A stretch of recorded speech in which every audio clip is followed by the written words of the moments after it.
In a unanimous decision today, July 25, 2025, the Supreme Court en banc declared the articles of impeachment against Vice President Sara Duterte unconstitutional, noting that it is barred by the one-year rule under Article 11, Section 3, Paragraph 5 of the Constitution, and that it violates the right to due process enshrined in the Bill of Rights.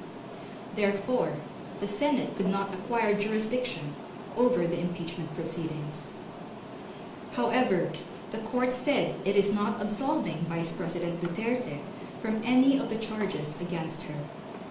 But any subsequent impeachment complaint may only be filed starting February 6, 2026. The case stemmed from 4 impeachment complaints against Vice President Duterte. The first 3 were filed before the House by private individuals and different groups on December 2, 4, and 19 in 2024. A 4th complaint was lodged by a resolution approved by more than 1/3 of the House members of the 19th Congress on February 5, 2025, which was transmitted as the Articles of Impeachment to the Senate on the same day. This was followed by 2 petitions filed before the Supreme Court challenging its constitutionality. The Supreme Court decision written by Senior Associate Justice Marvic M.B.F. Leonen ruled that all legal issues involving impeachment proceedings are subject to judicial review, considering the nature of the offices and the institutions that are subject to impeachment, its effect on the independence of constitutional departments and organs, and its nature as a constitutional process. The impeachment process is primarily a legal and constitutional procedure, but with political characteristics. It may be sui generis, but it is not a purely political proceeding. This means that the Bill of Rights, especially the Due Process Clause and the right to speedy disposition of cases, applies to the entire impeachment process, it said. Although the court does not determine whether an impeachable officer may be removed or disqualified from political office, it emphasized that it has the duty to construe the process mandated in the Constitution. In declaring that the articles of impeachment were barred by the one-year rule, the decision differentiated the first 3 complaints from the 4th complaint. The first 3, it said, were filed under Article 11, Section 3, Paragraph 2 of the Constitution, which allows any citizen to file a verified complaint with an endorsement by any House member. The 4th one was through Article 11, Section 3, Paragraph 4 of the Constitution, through a verified complaint or resolution filed by at least 1/3 of the House members. The court took note that the House and the 19th Congress did not act on the first 3 endorsed complaints, which were considered terminated or dismissed upon adjournment of the House. The 3 impeachment complaints were archived and therefore deemed terminated or dismissed on February 5, 2025.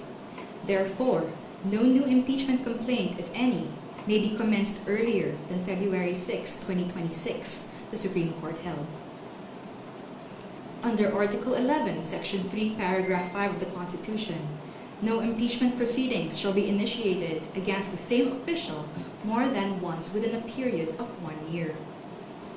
According to the decision, the 1-year bar is reckoned from the time an impeachment complaint is dismissed or is no longer viable. A key issue in the petitions is whether the House complied with the 10-session-day requirement under the Constitution for including a verified impeachment complaint in the order of business of the House. The court ruled that the House was able to comply with the requirement by putting the 3 endorsed impeachment complaints in the order of business of the House of Representatives, since a session day is not equivalent to a calendar day. It is a period that starts from a call to order until the session is adjourned, regardless of the passage of time.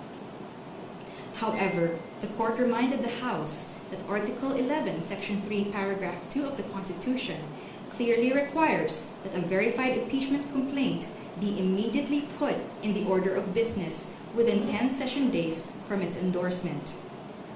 The Constitution does not grant either the Secretary General or the Speaker of the House any discretion to determine when this period commences. Consequently, the House of Representatives is not granted any discretion except to refer these matters to the proper committee within 3 session days. However, the House may opt to consolidate all impeachment complaints properly commenced and endorsed within these periods. The court also determined that due process applies to the impeachment process. It laid down the following due process requirements in impeachment proceedings. First, the articles of impeachment or resolution must include evidence when shared with the House members, especially those who are considering its endorsement. Second, the evidence should be sufficient to prove the charges in the articles of impeachment. Third, the articles of impeachment and the supporting evidence should be available to all members of the House of Representatives, not only to those who are being considered to endorse. Fourth, the respondent in the impeachment complaint should have been given a chance to be heard on the articles of impeachment and the supporting evidence to prove the charges prior to its transmittal to the Senate, despite the number of endorsements from House members. The House of Representatives must be given reasonable time to reach their independent decision of whether they will endorse an impeachment complaint. The court, however, has the power to review whether this period is sufficient, but petitioner, who invokes the court's power to review, should prove that officials failed to perform their duties properly. Sixth, the basis of any charge must be for impeachable acts or omissions committed in relation to their office and during the current term of the impeachable officer. For the President and Vice President, these acts must be sufficiently grave, amounting to the crimes described in Article 11, Section 2, or a betrayal of public trust given by the majority of the electorate. For the other impeachable officers, the act must be sufficiently grave that they undermine and outweigh the respect for their constitutional independence and autonomy. And seventh, to ensure that respondent in the impeachment complaint is heard under the requirements of due process in the procedure under Article 11, Section 3, Paragraph 4, the House of Representatives is required to A. Provide a copy of the articles of impeachment and its accompanying evidence to the respondent to give him or her an opportunity to respond within a reasonable period to be determined by the House rules.